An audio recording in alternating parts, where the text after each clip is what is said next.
I started out my journey of the A's with the band A Flock of Seagulls and their self-titled one from 1982.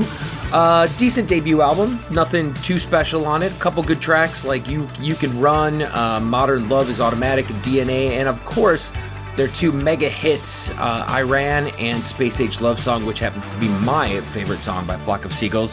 Their second album, Listen, picked up exactly where they left off. Another, album that is not spectacular, but good for the time. I mean, Flock of Seagulls kind of were what they were, right?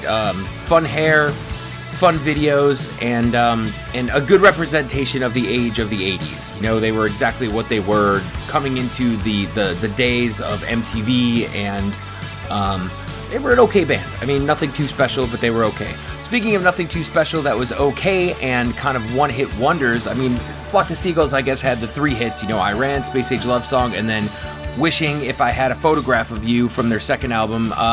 Three tracks that will live on in 80s infamy. And the next band after that, another band that will live on in infamy for one song and one song only. I'm talking about the wonderful A-ha. And I have two of theirs. I have the album Hunting High and Low, which is the album that Take On Me came off of, and I also have the Take On Me 12-inch single, which has the extended version, which is really not that extended. It's like a minute maybe of sounds before it actually gets into the song, probably even less than that, I don't even know. But basically, you know, A-ha was... I know there's actually people out there, I know somebody that's actually a fan of A-ha. I am, you know, I'm not a fan, I guess, but, you know, Take On Me is pretty much the only thing they really had to offer, and that's probably all they'll ever have to offer. After that, A Storm of Light and Nadja split from them, called A Primitive North. The first side has Storm of Light, second side has Nadja, and then the third side consists of Nadja doing the Storm of Light song, Storm of Light doing the Nadja song, which is something that often happens on stoner and doom metal split albums, which I really dig. Pretty cool, you know, like stoner, more drony type doom metal, experimental ambient type stuff. Pretty cool bands though. I saw Storm of Light, I think, in California, and I think that's why I bought the album in the first place, and I didn't realize it was a split when I bought it, but it's pretty cool. I would say of the two bands, I prefer Storm of Light over Nadja, but they're both pretty decent for what they are as far as, you know, drone metal type stuff. Following up that, I had A Tribe Called Quest, Beats, Rhymes, and Life, which was on the Jive record label, which is funny because that's also what the Flock of Seagulls are on. Not a label that's very known. In fact, I don't even remember hearing of it until I read the label on these two albums. It was like, Jive. What are the odds of having two on that label in the first 3 or 4 bands that I've listened to? But Tribe Called Quest was a great hip-hop band that came out in the early 90s. This one, I believe, is their 4th album. Good stuff. Well written, good rhymes, funky, groovy. Tribe Called Quest. After that, I got into 5 albums from ABBA. I mean, what can you say about ABBA? ABBA is ABBA. They are 2 couples, 4 people from Sweden, if I remember correctly.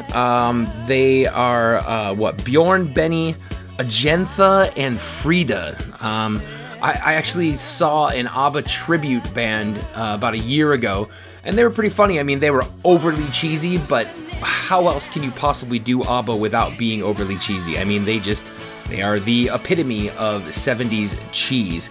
So I started out theirs with their greatest hits, which is pretty much their first 3 albums, I guess.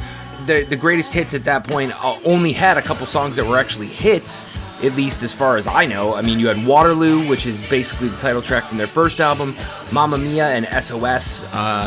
And then moving on from that, we have my personal favorite ABBA album, and it sounds weird to even hear me saying that myself, Arrival. On that one, this is something that my mom used to listen to endlessly when I was a child on 8-track, and that one is the one that has Dancing Queen on it, and my personal favorite, Knowing Me and Knowing You, as well as Money, Money, Money. ABBA the album, after that, Take a Chance, which is a song that, you know, is one of those things that gets stuck in your head and you just can't stop, you know, take a chance, take a chance, take a chance. Fun stuff. Super Trooper after that, which had the hit, that was the title song, Super Trooper, as well as the song Winner Takes All. And then Visitors, which I believe was their last album, and on that one, Head Over Heels would be my personal favorite of there. But again, it's so weird to hear myself saying that it was a personal favorite, because ABBA is, yes, they're a guilty pleasure, and they're something that I'll pull out once in a rare while, but it's one of those things that you pretty much get excited when you hear Dancing Queen and you're on the dance floor. You know what I mean? That's probably the only time that you're actually really into it. Following that, I had two from Paula Abdul, two 12-inch singles. The first one is Knocked Out, which I don't remember being that big of a song as far as a hit-wise. The next one I had was Straight Up, which is one of the biggest hits off of, I think it was their first album as far as I can remember, from 1988. It was Forever Your Girl, the album. But Knocked Out is a pretty decent song. Straight Up is definitely one of my favorite songs by her, as well as Forever Your Girl, which there's versions of both of those on the Straight Up 12-inch. Yeah, Paula Abdul is something like, I'm not even going to say she's a guilty pleasure, because I only own that one CD and these two singles, which are something I probably picked up for free along the way when I used to run a store in Hawaii. As that place closed, there was a lot of stuff that I kind of acquired, we should say. Inherited would be a good way to put it. But let's get back into where we are now that I've got video. Take it away. Anyways, all the way up to Bryan Adams now. This is his third album, Cuts Like a Knife. I only have two of his albums. I have this one, and I have Reckless, which is his fourth. This is definitely when Bryan was coming into his own, starting to get his hits. This one, we've got This Time, Straight From the Heart, Cuts Like a Knife, which happens to be one of my favorite songs, and also the title track. But I always loved Bryan, man. I always thought he was great, even when I was a kid, and had a chance to see him a couple years ago, and he's still amazing live. Immaculate, really. I mean, his band was super tight. He sounded really good. Show was nothing but hits, and I might have even shed a tear during Everything I Do. I don't know. I really don't remember, and I wouldn't be ready to admit it anyways if I did. So, anyways, we'll be moving on to Reckless next. Meanwhile, after we got through ABBA, which, again, I've already explained all that, so I'm not going to go back through it, but ABBA is, okay, guilty pleasure. Sure, why not? There's another one coming up as soon as we get through this stack to start the next stack, but let's wait on that one. So, AC/DC. Now, I basically got everything AC/DC did up through Blow Up Your Video.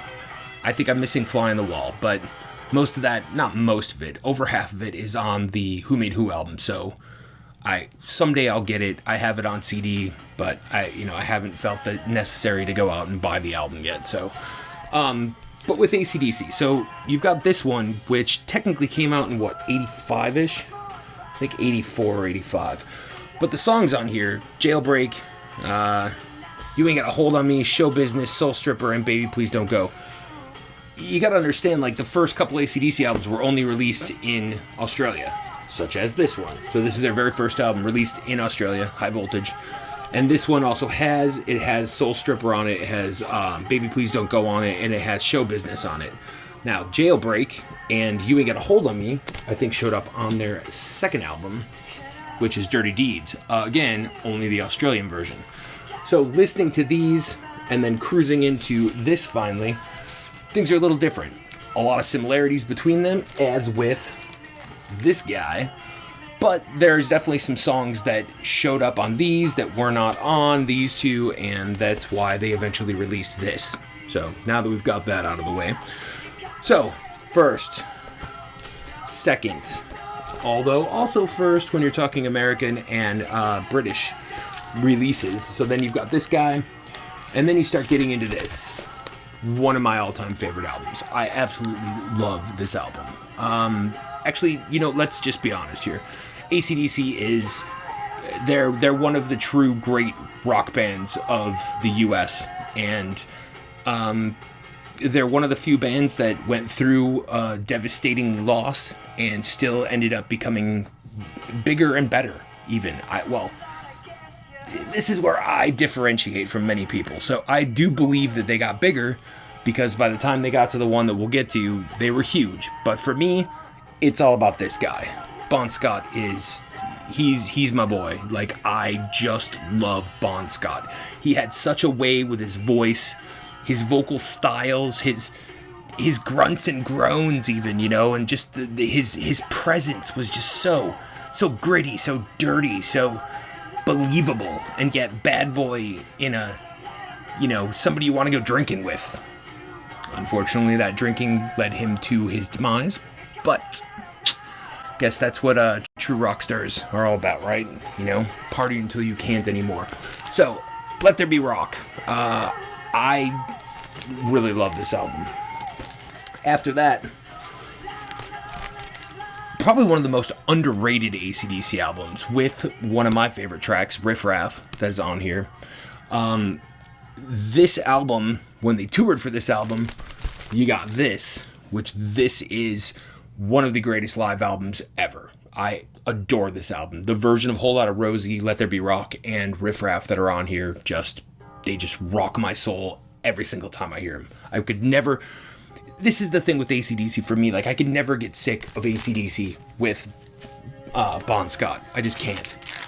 Another one of the greatest albums ever written. Ever. It's a perfect album. Perfect from beginning to end. Till he ends it with his whole Shazbot Nanu Nanu, But yeah, good old Mork. So, knowing that Bon Scott was a Mork and Mindy fan kind of warms my heart, because I was always a big Mork and Mindy fan myself. This is the last tour they did, and I have this guy, which is a nice little bootleg picked up for about $8 or $9 at a record store in Hawaii called Jellies. Live Paris 79. Nice to hear some of the tracks off of Highway to Hell live. Although, if you're paying attention, you could probably get some really great bootlegs out there. The Bon Scott, the Bonfire box set is actually pretty cool. The one thing I don't understand about that box set is why they put this in there. It doesn't make any sense to me. Yes, they had a lot of the tracks down, and Bon might have even written some of the words, allegedly, but why would you put this in there? Because this is a different animal. This is it's not a different band, but they're two totally different things, really. I mean, now, a lot of people have a problem between these two, okay? I've long had a conversation with one of my best friends about this. He thinks this is the best AC/DC album ever because it's the most popular. Okay, doesn't mean it's a better album. This is a better album, if you want my opinion. Again, Bon Scott's vocals are so much better than Brian Johnson's vocals. And now, I'm not taking away from Brian Johnson. I think what he stepped into and what he did with the band is phenomenal, and I give him mad credit. And this is a really great album, but it's just not this. It's not Bon Scott. It's just not the same. That said, I truly love Back in Black, and it's one of the most important rock albums of the 80s, from 1980, as a matter of fact. Straight after that, they did this guy. Now, this album overall I find fairly weak, I guess, comparative to what Back in Black was. But that said, this title track, For Those About to Rock, is probably my very favorite AC/DC song with Brian Johnson singing. I'm going to go on record with that. I think it's my favorite. After that, they did this guy, Flick of the Switch. Fairly underrated album. It's not great, but it's not bad. It's actually pretty good, pretty decent overall. After this, they did Fly on the Wall, which, again, I don't have. I someday I'll get it on vinyl. I just don't have it right now. And then this guy, which is probably right where I started getting big into AC/DC. So I got into AC/DC with Brian Johnson, probably more so than I did with Bon Scott, honestly, because one of the kids that turned me on to heavy metal in my early days, the stuff that he put on the mixtape that he gave me was stuff off Back in Black. But this is a game changer for me, because at this point, you're talking, I was like, 10, 11 years old. And the title track, Who Made Who, for those of you that don't know, this album is a compilation album, mostly stuff from Back in Black, one track off of For Those About to Rock, the title track, and a couple tracks off of Fly on the Wall, which is right before this, in 85. But this one, the Who Made Who, is only on this album because this was the unofficial the official soundtrack for Maximum Overdrive, which if you've never seen it, it's pretty creepy, honestly. It's a Stephen King movie with Emilio Estevez, where machines start taking over and killing people, and it's pretty interesting. If you've ever seen that crazy truck with the goblin on the front, like, I like that movie. One of my favorite quotes is, "Hey, Curtis, is he dead?" I like that movie. Anyways, so that was all the AC/DC that I had. Now, 1 second, I'm going to flip this album. Okay, I lied. I didn't flip the album. I actually had to change the album. We are now listening to Reckless. And some of the big hits on this one, this is when he got into, let's see, Heaven, great song. Somebody, probably my favorite. Between Cuts Like a Knife and Somebody, I think Somebody's probably my favorite Bryan Adams. I'll go on record with that too. I'm good with that. Summer 69 is on here, and that's about the extent of the hits on here. But another well-crafted, good 80s rock album. Again, I think he's great, man. He did a lot of great stuff, and can't diss it. Somebody I'm not too into, and I have 2 of their albums. Getting through this was difficult for me. I gotta be honest. The title track from this album, I thought was a good song from when I was a kid, because, you know, I got to say balls. So we're talking about Accept, Balls to the Wall. This cover's disturbing in and of itself. I don't really understand it necessarily. I mean, he's holding a ball. He's not really against the wall, but it's disturbing. And I just never got into these guys. I've seen him a couple times live, not with Udo. I saw him with the new guy, he's a good vocalist, I guess. But they always just seemed like they wanted to be AC/DC, and at least Udo did. And I think that the background was always just too powerful, you know, like I just couldn't do it. So, this album's okay. But the inside cover is as if the outside's not disturbing enough. But come on, man. And then they gotta put the second thing of, okay, we get it, man. I just don't get it. And why is it that he's the only one not, naked? Like, they're all, like, kicking it, and he's like, I am the man standing in the back. I am the powerhouse with the glasses, and I will take you down with my suspenders. I don't know if he sounds like that. He probably doesn't, but... So, getting through that was difficult. Getting through this one was much more difficult, because at this point I'm already like, oh, dude, I am just not into this. And then I had to get through this whole album, too. So, but that's the project, right? Listen to every one of these albums, and that means there's probably going to be some of these albums that once I do get through them, I won't have to listen to again, because it's time to put them on the old chopping block and get them out the door on Discogs.